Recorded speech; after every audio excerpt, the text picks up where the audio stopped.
এই শোনো না, আমাদের অন্ধবিশ্বাস চ্যানেলটি যারা এখনো সাবস্ক্রাইব করেননি প্লিজ সাবস্ক্রাইব করে দাও। আর অল্প কিছু সাবস্ক্রাইবার হলে 1,00,000 পরিবার হবে। সবাই প্লিজ সাবস্ক্রাইব এবং বেশি বেশি শেয়ার করে দাও প্লিজ। গতকাল বাসার ভাই আমার বুকে হাত দেওয়ার চেষ্টা করেছিল ফুপু। কথাটা শেষ করা মাত্রই নয়নার ফর্সা গালে থাপ্পড় পড়ে। মেয়েটি চাল সামলাতে না পেরে জমিনে লুটিয়ে পড়ে। হাতের কাছে কাঁচের গ্লাস ছিল, সেটাও জমিনে ভেঙে ছিন্ন ভিন্ন হয়ে পড়ে যায়। ফিনকি দিয়ে নয়নার ঠোঁট কেটে রক্ত ঝরছে। মস্তিষ্কে নিউরনে জানান দিচ্ছে ব্যথা অনুভব করা তীব্র যন্ত্রণা। নয়নার ফুপু আকলিমার রুটি তৈরি করার জন্য আটা মাখছিলেন, সেই হাতেই ভাইজির গালে থাপ্পড় বসান। রাগে তার শরীর কাঁপছে। লাখে একজন বাসার ইঞ্জিনিয়ারিং পড়ে চাকরি খুঁজেছে। অমন সোনার টুকরো ছেলের সম্পর্কে অযাচিত কথা আকলিমা কেন কোনো মাই বিশ্বাস করবে না। নিচে পড়ে নয়না কাঁদছে, কপালে বাম পাশটায় কেটে রক্ত ঝরছে। সেদিকে তার চেতনা নেই। ভাগ্যের আকস্মিক উত্থানে তাদের পরিবারকে ছিন্ন বিচ্ছিন্ন করে দিয়েছে। সবার জায়গায় 3 হাত মাটির নিচে থাকলেও নয়নাও তার বাবার জীবন এখন নশ্বর এই পৃথিবীতে আছে। রিহান দৌড়ে আছে প্রিয় বোনকে বাঁচাতে। সম্পর্কে সে নয়নার ফুফাতো ভাই, বয়স 10 বছর। নয়নাকে ধরতে গেলে সে হাত ছাড়া দিয়ে উঠে। ছোট্ট রিহান ঠাল সামলাতে না পেরে কাঁচের উপর পড়ে যায়। মুহূর্তে আর্তনাদ করে ওঠে। তার কষ্টে নয়না অন্তর মুচড়ে ওঠে। নিজের ব্যথার কথা বেমালুম হয়ে রিহানকে বুকে জড়িয়ে নেয়। হাতে ভাঙা গ্লাসের টুকরো বাজেভাবে গেঁথে গেছে। নয়না এক টানে বড় টুকরো বের করে ফেলে। নিজের ওড়না দিয়ে চেপে ধরে খুব শক্ত করে। কিছু সময়ের ব্যবধানে বড় ঘটনা ঘটে গেল। আকলিমা পুরোটা সময় ঘোরের মধ্যে থেকে যায়। যখন চেতনা ফিরে আসে ততক্ষণে ব্যাপারটা অনেক অতলে ডুবে গেছে। আকলিমা দর্জির কাজ করে। কাপড় পরিমাপের লম্বা স্কেল হাতের কাছে ছিল। এর আগে সেটার দ্বারা নয়নার পিঠে আঘাত করতে থাকে সাথে বিশ্রী কালি। নিজের ভাই বোনদেরকে এখন আমার ছেলেকে খেতে চাইছিস? দূর হ আমার ছেলের কাছ থেকে। তোর মতো অপয়ামের আমার ঘরে কোনো জায়গা নেই। বের হ আমার বাড়ি থেকে, বের হ। উন্মাদের মতো আকলিমা নয়নাকে মারছে। রিহানকে বাঁচাতে নয়না সহ্য করে নিচ্ছে। রিহান এতক্ষণে জ্ঞান হারিয়ে ফেলে। নয়না উপায়ন্তর না পেয়ে চিৎকার করে বলে, আর মেরো না ফুপু, রিহানকে হসপিটাল নিতে হবে। আকলিমা থেমে যায়। বাসার বাহিরে ছিল। এসে রিহানের অবস্থা দেখে নয়নার কাছে হাঁটু বেড়ে বসে। আকলিমা তখনই নিজের ঝাল মেটায়, ছেলের কানে বিষ ঢুকিয়ে দেয়। ভাইজি বলে এই অপয়ামীকে আশ্রয় দিয়েছিলাম, এখন আশ্রয়দাতাকেই ভক্ষক বলছে, আবার রিহানকে মেরে ফেলতে চাইছে। এর আজকে একটা ব্যবস্থা করবো আসার, নয়তো এই মেয়ে আমাদের সবাইকে মেরে জমি জমায় হাত বসাবে। বাসায় ছো মেরে রিহানকে নয়না থেকে কেড়ে নেয়। নয়নার পেট বরাবর লাথি মেরে জমিনে ফেলে দিয়ে বাড়ি থেকে বের হয়ে যায়। আকলিমা ছেলের পিছু দৌড়তে থাকে। নয়নার শরীর অসংখ্য ক্ষত, চুঁয়ে চুঁয়ে যেখান সেখান থেকে রক্ত ঝরছে। তার সেদিকে ধ্যান মন কিছুই নেই। সে অনুতপ্ত রিহানকে আঘাত করে। তখন ব্যথা তার নেই ভেবেছিল তার ফুপু পুনরায় আঘাত করতে আসে। ফেরাতে গিয়ে রিহানকে আঘাত করে বসে। বুঝতে পারে তার ভাইটা তার যন্ত্রণা ভাগাভাগি করতে এসেছিল। রক্তাক্ত ওড়না দেখে হকচকিয়ে উঠে নয়না। এই রক্ত তার রক্ষাকারীর আদরের ভাইয়ের, যাকে সে নিজেই আঘাত করেছে। চিন্তন ফিরে আসতেই নয়না দৌড়ে হাসপাতালের উদ্দেশ্যে রওনা হয়ে যায়। পকেটে কড়ি নেই। গাজীপুর শহরের পথঘাটও অচেনা। 20 মিনিটের পথ 1 ঘন্টায় পায়ে হেঁটে গাজীপুর সদর হাসপাতালে পৌঁছয় নয়না। তার ফুপুদের চিকিৎসা এই হাসপাতালেই হয়ে থাকে। কাল বিলম্ব না করে মেডিসিন বিভাগে পৌঁছে কাঙ্ক্ষিত মানুষদের খোঁজা শুরু করে নয়না। চোখে তার অশ্রু। হাসপাতালে সবাই অবাক নয়নে তাকে দেখছে। কিছুক্ষণ ছোটাছুটি করার পর ইমার্জেন্সি ঘরের সামনে আকলিমা দাঁড়িয়ে থাকতে দেখে নয়না এগিয়ে এসে জিজ্ঞেস করে, রিহান কেমন আছে ফুপু? আকলিমা আক্রোশ তৎক্ষণাৎ বেড়ে যায়। নয়নার হাত চেপে ধরে সে। মা বলে মেয়েটা আর্তনাদ করে ওঠে। কাঁচ ফুটা জায়গায় আরো জোরে চেপে ধরে। আমার জান বের হয়ে যাচ্ছে, ও ফুপু ছেড়ে দাও। তুই হয়েছিস তোর মায়ের মতো অপয়া, অলক্ষী। তোর মায়ের কারণে আমি বাপের বাড়ি থাকতে পারিনি। তার মেয়েদের নাকি আমি সহ্য করতে পারি না। ওরে হারামজাদি, তুই দেখছি আমাদের সুখ সহ্য করতে পারিস না। খেয়ে ফেললি না আমার ছেলেটাকে, আবার জিজ্ঞেস করছিস রিহান কেমন আছে? আকলিমা চিল্লাচিল্লিতেই ইমার্জেন্সি ঘরে দরজা খুলে যায়। মাস্ক পরিহিত একজন যুবক বলে ওঠে, আপনাদের পারিবারিক প্রবলেম বাইরে গিয়ে মিটমাট করুন, আপনাদের জন্য আমাদের কাজের সমস্যা হচ্ছে। নয়না ব্যথাতুর দৃষ্টিতে যুবকের দিকে তাকায়। অনুনয়ের স্বরে বলে, আমাকে একটু রিহানের সাথে দেখা করতে দেবেন প্লিজ? আমি একটু কথা বলেই চলে আসবো ডাক্তার সাহেব।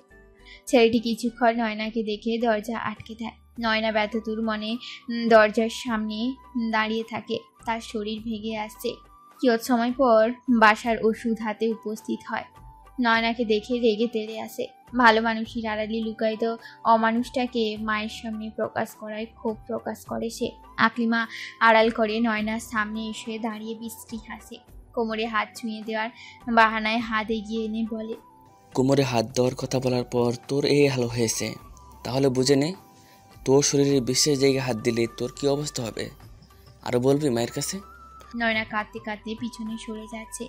হাত জোর করে অনুনয়ের সুরে বলছে, আল্লাহ সইবে না বাসার ভাই, আমি তোমার বোন হই।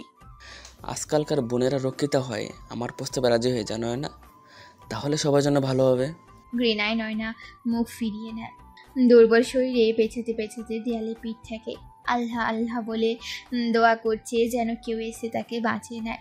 বাসার নয়নার ওড়নার নিচে হাত দিবে তার আগে ইমার্জেন্সির দরজা খুলে যায়। আপনার হাত থেকেও রক্ত ঝরছে, আসুন ড্রেসিং করিয়ে দেই। মেলি কণ্ঠস্বর শোনা মাত্রই নয়না বাসারকে ঠেলে দূরে সরিয়ে দেয়। ক্রন্দন মাখা চোখে মেয়েটির দিকে কৃতজ্ঞতা স্বীকার করে বলে, আপনাকে আমি সারা জীবন মনে রাখবো। পর্দার আড়ালে রিহানের চিকিৎসা চলছে। নয়না উঁকি দিয়ে দেখার বৃথা চেষ্টা করছে। রিহানের চিকিৎসা করছে সেই মাস্ক পরা যুবক। হাতের ইশারায় নার্সকে এটা সেটা এগিয়ে দিতে বলছে। নয়না চিন্তিত মুখখানা একবার দেখে সে বলে, এখানে চিকিৎসা চলছে, সার্কাস নয়। ডাক্তারদের চেহারায় মধু লেগে নেই। অন্য কিছু দেখার চেষ্টা না করে তাদের কাজ দেখুন। নয়না কিংকর্তব্য বিমূঢ় হয়ে যায়। লজ্জা আড়ষ্ট ভাব চলে আসে নাকি মুখে। ফর্সা গাল দুটো নিমেষেই গোলাপি বর্ণ ধারণ করে। সে তো রিহানকে দেখার জন্য উঁকি দিয়েছিল, কিন্তু ডাক্তার তাকে কি ভাবলো। এদিকে নয়নাকে নিয়ে আসা মেয়েটি মুচকি মুচকি হাসে। নয়না লাজ রাঙা মুখোশ রেখে আর একটু লাজ ঠেলে দেওয়ার জন্য বলে, আমাদের স্যার কিন্তু ভীষণ হ্যান্ডসাম, সাথে সিঙ্গেলও। নয়না বিভ্রান্তিতে পড়ে যায়। এতটুকু সময়ের ব্যবধানের মধ্যে নার্স নয়নার হাতের কাঁচগুলো বের করে পরিষ্কার করে ফেলে। ব্যান্ডেজ করার সময় তার নজর নয়নার হাতের কনুইয়ের উপর। জায়গাটুকু ফুলে লাল হয়ে আছে দেখেই বোঝা যাচ্ছে আঘাতটা নতুন। নার্স নয়নাকে জিজ্ঞেস করে, আপনার শরীরে এত আঘাতের চিহ্ন কিভাবে? কে মেরেছে আপনাকে? ওই কিছু না। নয়না ইতস্তত ভাবে উত্তর দেয়। নার্স কিছু না বললেও পর্দার আড়াল থেকে বের হয়ে আসা ডাক্তার বলে ওঠে, আজকাল বিবাহিতা নারীরা স্বামী দ্বারা অত্যাচারিত হয়েও কিছু না বলে পাশ কাটিয়ে নেয়। এসব তুই বুঝবি না ভাবনা। নয়না স্তব্ধ বিমূঢ় হয়ে আছে। সে বিড়বিড় করে বলে, ডাক্তার কি আমায় বিবাহিত মনে করেছে? আমার এত বড় সর্বনাশ করো না বাসার ভাই। নয়নার কোনো কথাই বাসারের কর্ণকুহরে প্রবেশ করছে না। মেয়েটার আকুতি ভরা টলমলি চোখদয় ও বাসারের লোলুপ মনে বাধা সৃষ্টি করছে না। নয়না ঘামছে, ভয়ে পিছিয়ে যাচ্ছে। বাসারকে হিংস্র পশুর ন্যায় মনে হচ্ছে নয়নার কাছে। ভাই সমেত গুরুজন যখন ভক্ষক হয়ে দাঁড়ায় তখন প্রশ্ন ওঠে, পৃথিবীর কোন পুরুষটির কাছে মেয়েরা নিরাপদ? বর্তমান সমাজের প্রেক্ষাপটে নারীরাই বেশিরভাগ আপনজনেরই কাছেই যৌনতার শিকার হয়।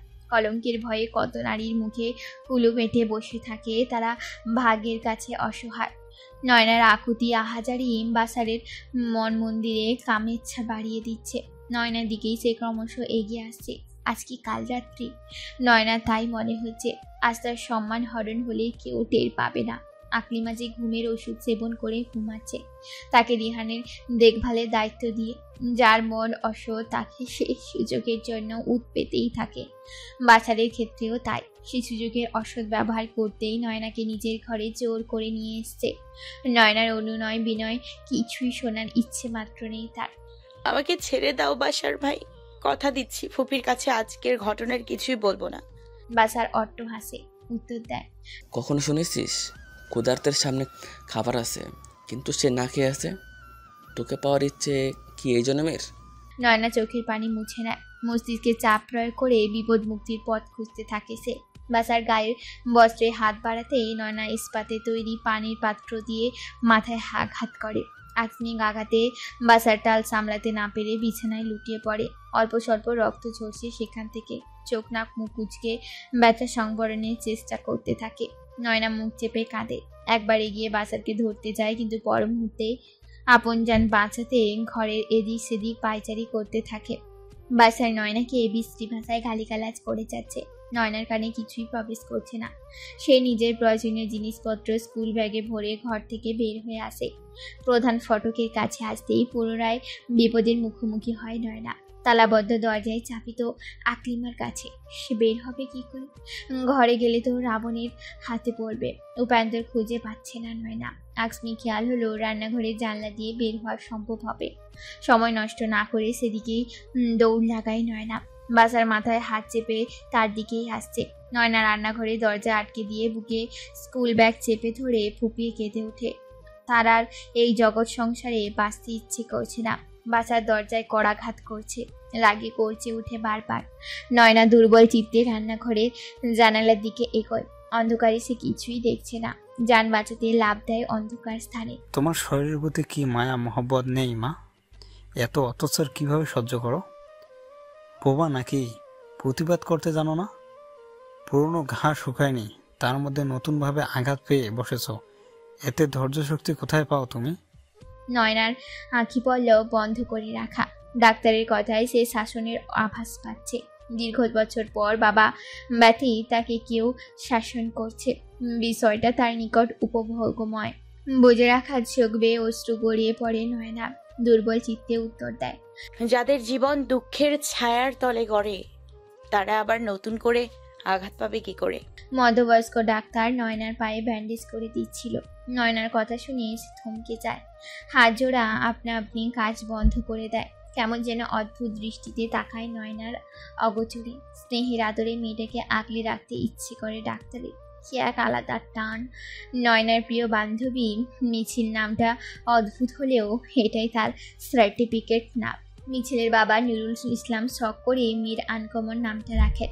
মিছিলই নয়নাকে হাসপাতালে নিয়ে আসে। ক্ষত শরীরে কুল কিনারা না পেয়ে বান্ধবীর দুয়ারে কড়া নাড়িছে। পায়ে ভালোই আঘাত পেয়েছো, হাসপাতালে 2 দিন থাকলে ভালো হবে।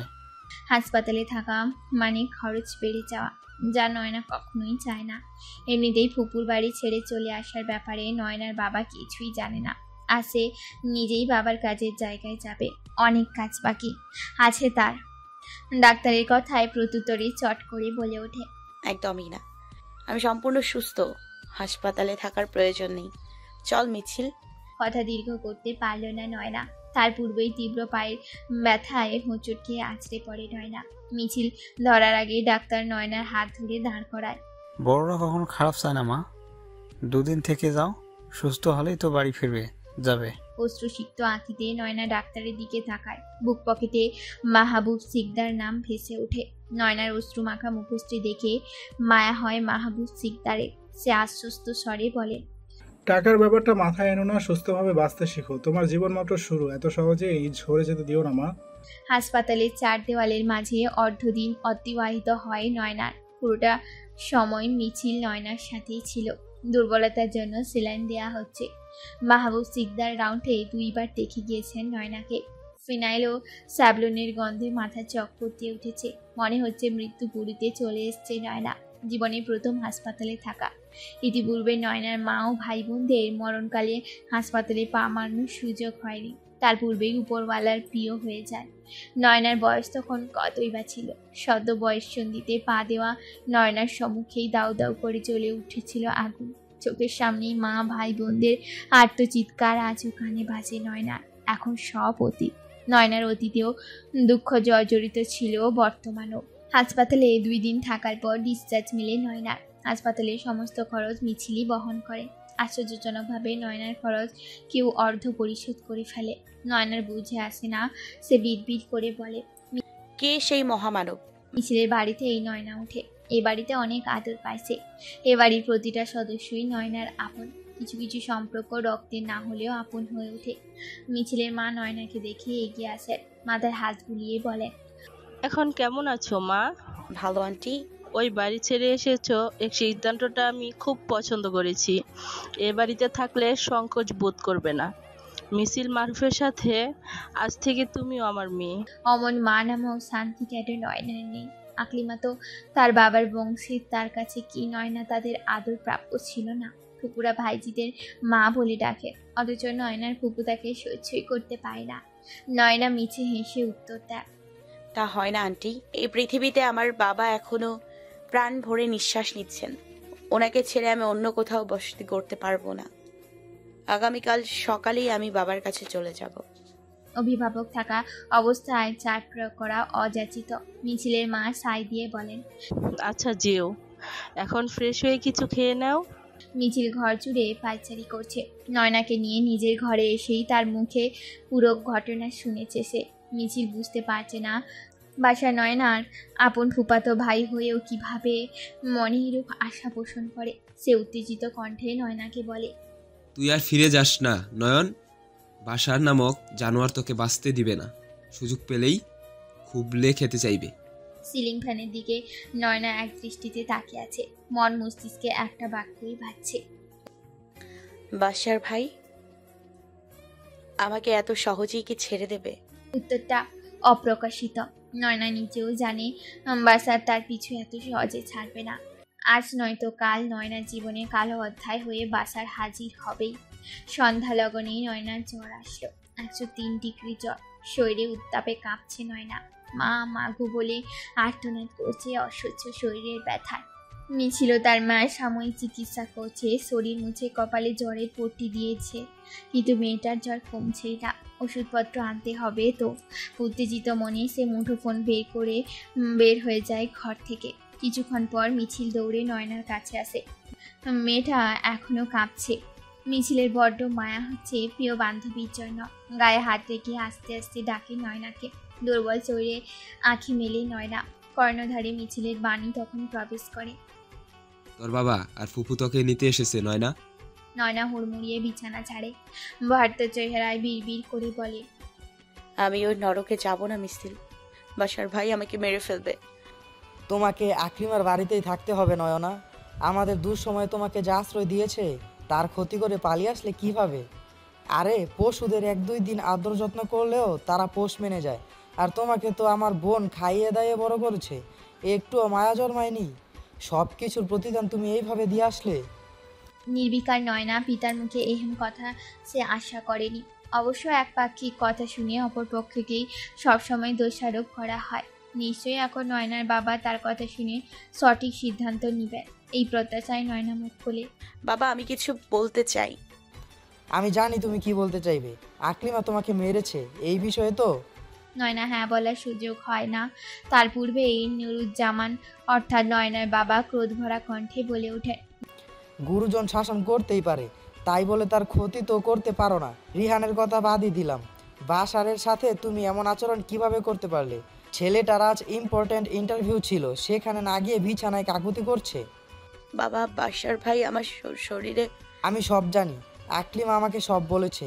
তুমি এক্ষুনি আমার সাথে ফিরে যাবে এবং তোমার ফুপু ও বাসারের পায়ে ধরে ক্ষমা চাইবে। নুরুজ্জামান নয়নার কোনো কথা শুনতে রাজি না। তিনি মেয়েকে নিজের সাথে বোনের বাড়িতে নিয়ে উঠবেন। মিছিলের পরিবার অসহায়। নয়নার বাবা জীবিত, তাই সেখানে তারা অধিকার খাটাতে পারে না। নয়নার হয়ে কথা বলতে গেলেও শেষে নয়নার সাথে বন্ধুসুলভ সম্পর্ক নষ্ট হবে তাদের। প্রিয় বান্ধবীর ক্ষতি মিছিল চাইছে না, তাই নুরুজ্জামানের কথার প্রেক্ষিতে বলে, আঙ্কেল আপনি নিশ্চয়ই সচ্চায় আপনার মেয়েকে নরকে ফেলতে চাইছেন না? ওইটা বাড়ি নয়, আমার কাছে জাহান্নামের আগুন মনে হয়, যেখানে একজন অসহায় মেয়ের উপর মানসিক শারীরিক অত্যাচার করা হয়। আকলিমা এতক্ষণ নীরব দর্শকের ভূমিকা পালন করছিল। ঘরে বসে ভাইকে যেভাবে পড়িয়ে নিয়ে এসেছিল সেভাবেই নুরুজ্জামান কথা বলছে। এ নিয়ে তিনি মনে মনে ভীষণ খুশি ছিল, কিন্তু মিছিলের কথায় নড়ে চড়ে বসেন তিনি। খুব সূক্ষ্মভাবে মিছিলের কথার প্রত্যুত্তরে বলেন, কি বলছো মা? নয়না আমার ভাতিজি, তাকে শাসন করার অধিকার আমার আছে। তোমার মা বাবা কি আদর শাসন ছাড়াই বড় করেছে? শোনো মেয়ে, নয়না তোমার বন্ধু, সে যা বলবে তাই তুমি বিশ্বাস করবে? আমাদের কথা বিশ্বাস হবে না? আমরা এখন নিরপরাধ হলেও অপরাধী হয়ে আছি তোমাদের চোখে। মিছিল প্রত্যুত্তরে বলতে পারল না, সে কি বা বলবে। আকলিমার কথার প্রেক্ষিতে কিছুই বলতে ও যুক্তিতে সে পারবে না। নয়না নুরুজ্জামানের কাছে গিয়ে দাঁড়ায়, হাত জোর করে অনুনয় করে বলে, বাবা আমাকে তোমার সাথে নিয়ে যাও। ওই বাড়িতে আমি ফিরে যাব না। ওই বাড়িতে আমার দম বন্ধ হয়ে আসে। আমি রাস্তায় পড়ে থাকি, তুমি মেয়ে মানুষ যেখানে থাকতে পারবে। মাথার উপরে ছাদ আছে এমন বাড়িতে তোমাকে রাখছি, তবুও তোমার মন ভরছে না। বাবার কথায় কষ্ট পায় নয়না। আহত হয় বাবার অন্যায় অবিচারে। প্রত্যুত্তরে ভাঙা গলায় সে বলল, বাবার ছায়া পেলে ছাদ প্রয়োজন পড়ে না, মাথায় হাত রাখলেই শান্তি পাওয়া যায়। আমি ফুফুর বাড়িতেই থাকবো বাবা, তুমি আর রাগ করো না, শরীর খারাপ করবে। নয়না দেরি করে না, প্রয়োজনীয় জিনিসপত্র আনতে মিছিলের ঘরে চলে যায়। আকলিমা বেজায় খুশি, মনে তার পৈশাচিক আনন্দ হচ্ছে। এই মেয়ের জন্য তার 2 ছেলে বিছানায় শোয়া অবস্থায়। তিনি এত সহজেই নয়নাকে ছেড়ে দিবেন না। মিছিল কাঁদছে, সে জানে নয়না আকলিমার কাছে গেলে সুখে থাকবে না। প্রিয় বান্ধবীর কষ্ট কবে লাঘব হবে কে জানে। তার জীবনে সুখের ছন্দ আদৌ কি বাঁচবে? সুখ দুঃখে ভরা আমাদের জীবন, ছোট্ট এই জীবনে চাহিদাও অনেক। রঙে প্রাচুর্যে গড়া পৃথিবীতে বাঁচার তাগিদেই কত কিছু ত্যাগ করতে হয়। নয়না না হয় জীবনটাই বিসর্জন দিয়ে দিল। রাতের আধারে নয়না নিজের ঘরে ঘাপটি মেরে বসে আছে। বিছানায় 2 হাঁটু একত্রিত করে জড়সড়ভাবে মাথা নেতিয়ে কাঁদছে। এই নশ্বর পৃথিবীতে কেউ তার আপন না। নয়নার কানে বাড়ির সকলের হাসি ঠাট্টার আওয়াজ ভেসে আসছে। নয়না ভাবছে কিছুক্ষণ পূর্বের কথা। বাড়িতে প্রবেশ করা মাত্রই নয়না বাসারের সামনে এসে দাঁড়ায়। বাসের মাথায় ব্যান্ডেজ করা, নাক মুখ ফুলে ফেঁপে একাকার। নয়নাকে ফিরে আসতে দেখে বিশ্রীভাবে হাসে। নয়নার অন্তর তা দেখে কেঁপে ওঠে। নুরুজ্জামান মেয়ের উদ্দেশ্যে তখন বললেন, আকলিমা আর বাসার কাছে ক্ষমা চাও নয়না। ছলছল চোখে ব্যথযুক্ত হৃদয়ে নয়না বাবার দিকে তাকায়। তার গভীর চাহনির কথাগুলি নুরুজ্জামান আদৌ কি বুঝতে পারছে না। নয়নার বাবার বোঝার ক্ষমতা হারিয়ে গেছে। ইট পাথরের ভিড়ে থাকতে থাকতে মনটাও শক্ত হয়ে গেছে। গভীর নিঃশ্বাস ত্যাগ করে নয়না ক্ষমা চেয়ে নেয়। আমাকে ক্ষমা করে দাও ফুপু, তোমার ছেলের উপর হাত তোলা আমার উচিত হয়নি। এরপর বাসারের উদ্দেশ্যে বলল, আমার ভুল হয়ে থাকলে ক্ষমা করো বাসার ভাই। আজ থেকে তোমার আশেপাশে ঘেঁষবো না, তুমিও আমার কাছে আর এসো না। ক্ষমা চাওয়া এবং ক্ষমা করে দেওয়া মহৎ গুণ। কথার প্রেক্ষিতে এসে বাসারকে তার আশেপাশে ঘেঁষতে নিষেধ করে দিল। তাকে কেউ বুঝতে পেরেছে? অবশ্য বাসারের কাছে এসব কথার কোনো মূল্য নেই। সে নিষ্পাপ কণ্ঠে বলল, আমার মনে কোনো দুঃখ নেই বোন, যেভাবে তোর ভালো হবে সেভাবে এই বাড়িতে থাকবি, এমন কাজ করবি যেন আমরা খুশি হই। নয়না বাঁকা চোখে বাসারকে পর্যবেক্ষণ করে। তার লোলুপ দৃষ্টি নয়নার শরীর পর্যবেক্ষণ করতে ব্যস্ত। কেউ দেখলে বুঝবে না বসার নামক ভদ্রলোকের আড়ালে বিকৃত রূপ। আকলিমা ভাইয়ের সামনে ভালো মানুষই নাটক শুরু করে দেয়। নয়নার মাথায় হাত রেখে বললেন, ফুপুর সাথে রাগ করে এভাবে চলে যেতে হয় নাকি? আমি না হয় একটু শাসনই করেছিলাম, ওইসব আর মনে নিস না মা। বাসারও মায়ের কথায় তালে তাল মিলিয়ে বলল, হ্যাঁ মা ঠিক কথাই বলেছে নয়না, আর রাগ করে থাকিস না, সব ভুলে নতুন করে শুরু কর। আপনজন নামক জালেমদের অভিনয় দেখে নয়না তাচ্ছিল্য হাসে। ধীর পায়ে নিজ ঘরে এসে দরজা আটকে বসে থাকে। অনেক সময় অতিবাহিত হয়ে গেছে। বাহিরে হাসির আড্ডা চলছে আর নয়নার মনে চলছে কাল বৈশাখী ঝড়। দরজার কড়াঘাতে নয়না নড়ে চড়ে বসে। নুরুজ্জামান মেয়েকে ডাকতে এসেছে। 1 বার 2 বার 3 বার ডেকেও সাড়া না পেয়ে চলে যান তিনি। ওর সুসিক্ত আঁখি মুছে নয়না পড়া টেবিলের দিকে আঁকায়। খাতা কলম বের করে বাবার জন্য চিঠি লেখে, প্রিয় বাবা, একবারও আমার দিক জানতে চাওনি, ভালো আছি কি নেই একবারও বুঝতে চেয়েছো। প্রাপ্তবয়স্ক নারী পুরুষ একই ছাদের নিচে থাকলে কুমন্ত্রণার শিকার হবেই। বাসার ভাই আমাকে বোনের নজরে নয়, খারাপ নজরে দেখে। নিজেকে রক্ষা করার জন্য তাকে আঘাত করেছিলাম। একবার ভেবে দেখো তো, একজন মেয়ে কখন একজন ছেলেকে আঘাত করে? আমি উত্তর দেই, একজন মেয়ে তখনই একজন ছেলেকে আঘাত করে যখন ওই মেয়ের সম্মানে কেউ হাত দেয়। আমিও তো তাই করেছিলাম। তুমি আজও আমাকে চিনলে না। আমার বেঁচে থাকার ইচ্ছে করে না জানো বাবা। মিনা মিন্টুর মতো আমিও যদি সেদিন মায়ের সাথে আগুনে পুড়ে মরে যেতাম তাহলেই ভালো হতো। অন্তত তোমার বোঝা হতাম না। মা বেঁচে থাকলে হয়তো আমার চাহনি দেখেই বুঝে যেত, আমার বিপদের আভাস পেত। তুমি কি জানো বাবা, পৃথিবীর সবচেয়ে খারাপ ভাগ্য নিয়ে আমি জন্মেছি। নয়তো আমার মা কেন আমায় একা করে চলে গেল? আর আমার বাবা, যিনি বেঁচে থেকেও আমার কাছে মৃত, আমার প্রতি এত অনীহা কেন বাবা? আমি তো তোমারই সন্তান। নতুন করে তুমি সংসার করেছ, তাই কি আমাকে নিজের কাছে রাখছো না? আহ, আমার ভাগ্য। ও বাবা, আমাকে একটা বিষের বোতল এনে দেবে, গলাটা ভেজাই। এরপর এই নশ্বর পৃথিবী থেকে বিদায় নিই, তাহলে পুরুষ নামক পশুদের লালসার শিকার হব না। ফুফুর কথা শোনার সময় পেলে, অথচ আমার কথা শুনলে না। সত্যি বলতে তুমি আমার বাবা না। আমার ছোটবেলার বাবার সাথে এই বাবার মিল নেই। আমার বাবা আমার কথা মনোযোগ সহকারে শুনতো, কিন্তু এখন বাবা পরের কথায় তাল মিলিয়ে চলে। আমি তোমাকে চাই না বাবা, আর আমি এই নরক ছেড়েও যাব না। এখানেই পচে গলে প্রাণ হারাবো। এটি নয়না। ডুগরে কেঁদে উঠে নয়না, হাতে কলম বন্ধ করে বিছানার দিকে টলমল পায়ে এগোয়। সে আজ ঘুমাবে, অনেক ঘুমাবে। হতে পারে আজ রাতেই তার জীবনের শেষ রাত্রি। ঘুমের ঘরে নিঃশ্বাস নিতে কষ্ট হচ্ছে নয়নার। মনে হচ্ছে কেউ তার গলা চেপে ধরেছে। চোখ খুলে তাকায় সে। এলোমেলো চুলে আকলিমা তার গলা চেপে ধরে রেখেছে। পায়ের কাছে বাসায় যে নয়নার পা দুটো শক্ত করে ধরে রেখেছে। আকলিমা চক্ষু আড়ালে তার বেয়ারা হাত জোড়া পায়জামা ভেদ করে ভেতরে প্রবেশ করতে ব্যস্ত। দুটো অসহনীয় যন্ত্রণায় নয়নার প্রাণ যায় যায় অবস্থা। চোখ দুটো লাল হয়ে আসছে।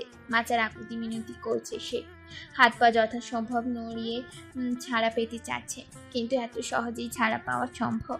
আকলিমা ক্রোধ ভরা কণ্ঠস্বর নয়নার কানে পৌঁছে সে বলছে, আজ তোকে মেরে ফেলবো অলক্ষী মেয়ে। শেষ রাতে ভয়ঙ্কর দুঃস্বপ্ন দেখেই নয়নার ঘুম ভাগে। তরতর করে তার শরীর ঘামতে শুরু করে। তৃষ্ণার্ত গলা, ভীত চোখ জোড়া এক ফোঁটা পানির খোঁজ করছে। হৃৎপিণ্ডের দ্রুত উঠানামা জানান দিচ্ছে সে এই মুহূর্তে প্রচণ্ড ভয় পেয়েছে। মানুষ যখন কোনো বিষয় নিয়ে আশঙ্কায় থাকে, অথবা একজন মানুষকে যখন কোনো বিষয়ে অতিরিক্ত চাপ দেওয়া হয় যা দিনে রাতে তাকে সেই বিষয় সম্পর্কে ভাবায়, তখন স্বপ্ন করে সে তাই দেখে। নয়নার কাছে স্বপ্নটা জীবন্ত মনে হচ্ছে। সন্দেহ দূর করার জন্য সে দরজার দিকে তাকায়। না, দরজা যেভাবে আটকে রেখেছিল সেভাবেই আছে, পানির জগ খালি। এই রাতে নিশ্চয়ই সবাই ঘুমে মগ্ন। ঘর থেকে বের হয়ে পানি আনতে রান্নাঘরের দিকে এগিয়ে যায় নয়না। রান্নাঘরের পশ্চিম পাশটায় ঘরটা বাসারের ঘর, সেখান থেকে এখনো আলো চলছে। নয়না তা দেখে শুকনো ঢোক গেলে যথাসম্ভব শব্দহীন পায়ে পান আনতে যায়। বলে না, যেখানে বাঘের ভয় সেখানেই সন্ধ্যা হয়। অর্ধ পোশাকে বসার দরজা খুলে বের হয়ে আসে। দরজার আড়ালে নয়না তখন লুকিয়ে নিঃশ্বাসের গতি নামা নিয়ন্ত্রণ করে রাখে কিছু সময়ের জন্য।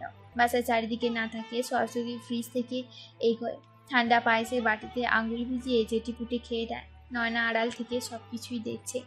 ঘৃণায় পেটের ভেতর থেকে সব গুলিয়ে আসছে।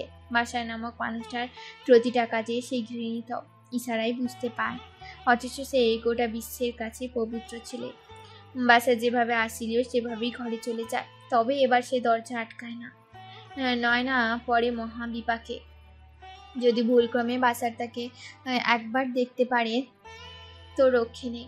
ধীর পায়ে নয়না নিজের ঘরে যাওয়ার সিদ্ধান্ত নেয়। খাবার টেবিলের কাছাকাছি আসতে বাচ্চার পুনরায় ঘর থেকে বের হয়ে আসলো। এবার কোনো দিকে না তাকিয়ে নয়নার কাছে এসে বিশ্রীভাবে হাসলো। ঝট করে নয়নার হাত ধরে বলল, আমি জানতাম তুই আমার কথায় রাজি হবে। আর এক মুহূর্ত দেরি করিস না নয়না, আমার ঘরে চল, মা কিছুই টের পাবে না। হাত ছাড়ো বাসার ভাই, নয়তো আমি তোমাকে আঘাত করে বসবো। আমাকে রাগাইস না নয়না, আপুসে রাজি হয়ে যা, নয়তো আমি কি করতে পারি আজ তো দেখলি। নয়না হাত মোছাচ্ছে, ছাড়া পাওয়ার আপ্রাণ চেষ্টা করছে। একজন পুরুষের শক্তির কাছে নারীর শক্তি কিছুই না। নয়নার ক্ষেত্রেও তাই। তার আর পানি পান করা হলো না। বাসারের হাতেই তৃষ্ণার্ত অবস্থায় হরণ হবে তার শরীর। রিহানের ঘরের দরজা খোলার আওয়াজ পেয়ে নয়না নড়ে চড়ে দাঁড়ায়। উৎসুক দৃষ্টিতে রিহানের আগমনে প্রার্থনা করে নয়না। রিহান ঘুমো ঘুমো চোখে ঘর ছেড়ে বের হয়ে আসে। হাতে পায়ের বিভিন্ন স্থানে তার ব্যান্ডেজ। নয়নাকে এ বাড়িতে যদি কেউ আপন ভাবে তা সে রিহান। পূর্বে বসারের নজর নয়নার উপর ছিল, আজকাল যার শরীরে হাত দেওয়া পর্যন্ত এগিয়ে গেছে। রিহান বুঝে না বুঝে নয়নার সামনে ঢাল স্বরূপ দাঁড়িয়েছে। বর্তমানে বাসার এবং নয়নাকে একসাথে দেখতে পেয়ে যা বুঝার বুঝে যায় সে। বাসারের উদ্দেশ্যে বলল, আপার হাত ছাড়ো ভাইয়া। উপরওয়ালা কখন কাকে কার তারা কিভাবে কাকে সাহায্য করেন তিনিই জানেন। নয়না রিহানের কাছে চিরকৃতজ্ঞ। সব সময়ের মতো আজও তার ছোট ভাই তাকে রক্ষা করতে ঢাল হয়ে আসছে। বাসার রিহানের কথা কানে নেয় না। রিহানকে বোঝানোর চেষ্টা করতে থাকে সে। রিহান কি হয়েছে ভাইয়া, কিছু খাবে? ভাইয়াকে বলো এনে দিই। তুমি নয়না আপার হাত ছেড়ে দাও ভাইয়া, নয়তো আমি মাকে ডাকবো। তোর আপাকে একটা পড়া বুঝিয়ে দেবো, তুমি ঘরে যাও, ঘুমিয়ে পড়ো। রিহান দমিয়ে যাওয়ার পাত্র না। সে বাসারের কাছে এসে এক ঝটকায় নয়নার হাত ছাড়িয়ে নেয়। 10 বছর বয়সী ভাই বাসারের কাছে ব্যাঘাত ঘটাতে এসেছে, বিষয়টা যেমন বাসারের কাছে লজ্জা তেমন রাগে। বাসার কিছু বলার উদ্যোগ নেওয়ার পূর্বে রিহান বলল, তুমি রাতে লুকিয়ে সিগারেট আর কোকা কলার মতো বিশ্রী গন্ধের পানি পান করো, মাকে কিন্তু বলে দিব। আপার থেকে দূরে থাকো ভাইয়া। বাসারের এমন রূপ নয়না ছাড়াও কেউ জানে। বাসার ঘামছে আর ভাবছে কিভাবে রিহান এসব জানলো। পর মুহূর্তে মনে পড়লো কিছুদিন আগের কথা। রিহান ভাইয়ের সাথে ঘুমাবে বলে বায়না ধরছিল, আকলিমা নিষেধ করেনি। ভাই ভাই একসাথে থাকবে এটা আনন্দে, কিন্তু নাকচ করেছিল বাসার। সে ওই দিন মাদক দ্রব্য বাড়ি এনেছিল, রিহানকে সেদিন অনিচ্ছার সাথে এনেছিল। সে ঘুমিয়ে যাওয়ার পর মাদক দ্রব্য সেবন করেছিল, কিন্তু সে গুনাখড়েও টের পায়নি যে রিহান সজাগ ছিল। রাগে গজগজ করতে বাসার ঘরের দরজা আটকে দেয়। নয়না চলচল চোখে রিহানের হাতেও শরীর হাতড়াচ্ছে। রিহানকে সে সেদিন অনিচ্ছা আঘাত করেছিল। আকলিমাও বাসার নয়নাকে তো রিহানের কাছেও ঘেঁষতে দেয়নি। রিহানের হাত মুষ্টিবদ্ধ করে সে বলল, আমি তোকে ইচ্ছে করে আঘাত করিনি রিহান। আমি সুস্থ আছি আপা, পানি খাবো। নয়না রিহানকে চেয়ারে বসিয়ে পানি আনতে চলে যায়।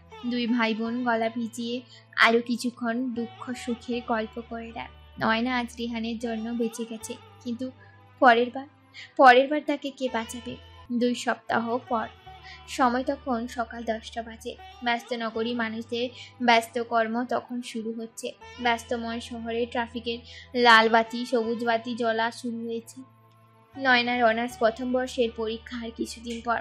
ক্ষুধার্ত পেটে বই কেনার জন্য বাড়ি থেকে বের হয়েছে সে। আরও একটা কারণ আছে, নুরুজ্জামান তাকে ডেকেছে। সকালের নাস্তা সেই তৈরি করে এসেছে। আকলিমার ইদানিং হাঁটুতে ব্যথা এসছে, 7 দিন বিশ্রামে থাকে। আগে নয়নাকে দিয়ে টুকটাক কাজ করাতো, এখন সংসারের পুরো কাজ করায় তাকে দিয়ে। প্রায় কাজকর্ম শেষে অভুক্তই থাকতে হয় নয়নাকে। আজ তাই তবে গত 2 সপ্তাহ তার নির্ভয় দিন কেটেছে। বাসা চট্টগ্রামে বন্ধুদের সাথে ঘুরতে গেছে। একেবারে বান্দারবন, খাগড়াগাছি, কক্সবাজার ঘুরে বাসায় আসবে। ততদিন নয়না মন ভরে নিঃশ্বাস নিবে। নয়নার বাবার কাছে চিঠি পৌঁছেছে, হয়তো তাই তিনি নয়নাকে ডেকেছেন। নয়না বাবার কাছে এসেছে। নুরুজ্জামান মেয়েকে ডেকে উঠাও, প্রতিবেশীদের জিজ্ঞাসা করাতে বলল। নিয়মিত ভালোবাসার গল্প শুনতে এবং পড়তে আমাদের অন্ধবিশ্বাস চ্যানেলটি সাবস্ক্রাইব করে পাশে থাকা বেল আইকনটি ক্লিক করুন। ধন্যবাদ সবাইকে।